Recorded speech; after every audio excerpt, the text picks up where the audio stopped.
My name is Chris Graves, and this is my 1975 shovelhead chopper. It was a Born Free invited build, which is my first and only.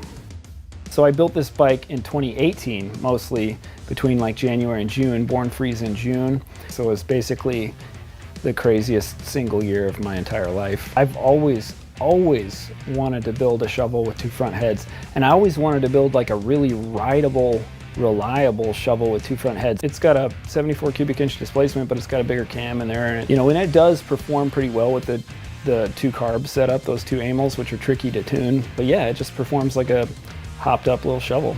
Yeah, frame's 100% me. It's all chrome moly 4130 tubing. It took a long time to make that frame, and then I wanted to keep the rear end narrow but still fit what I have going on with those little swing arms and needle bearings. The rear suspension, it's pretty cool. The wheel travel is about 1 1/8 inch. That's about the vertical wheel travel, which if you've ridden hardtail, it's just enough to take that sting away in your kidneys. The seat post of the frame is actually an air reservoir, and then that cross member that goes across the top of the seat post is a manifold.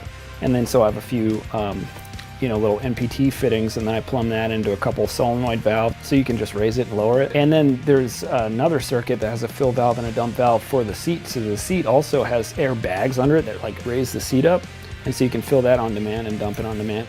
Well, I love the way two magnetos looks. I'm not gonna discount that, but I really love the way it works. And when you think about what has to be reliable, like think about airplanes, small aircraft like Cessnas, they all have redundant ignition systems that aren't dependent on electrical input. Even if one shits out, and the battery shits out, you're still like in the sky, or in my case, on the road.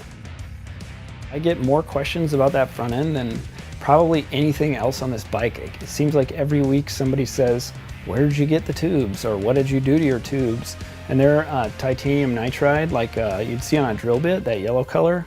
But you actually just buy them from Custom Cycle Engineering makes them, and they make them up to 4 over for the FXR guys. There's 3 colors of Cerakote on there, not just the bronze.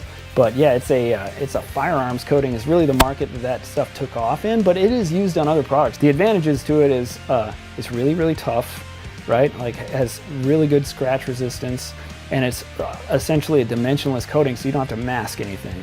And it does well with temperature. They have a bunch of formulations. I don't know, I've always loved choppers. Even the basic hardtail, simple, timeless lack of real functionality, that's my draw. But if you could take that and then add a little functionality to it and still, I don't know, hopefully keep it tasteful in the same way, or keep it like doing the same thing to you visually, then why not?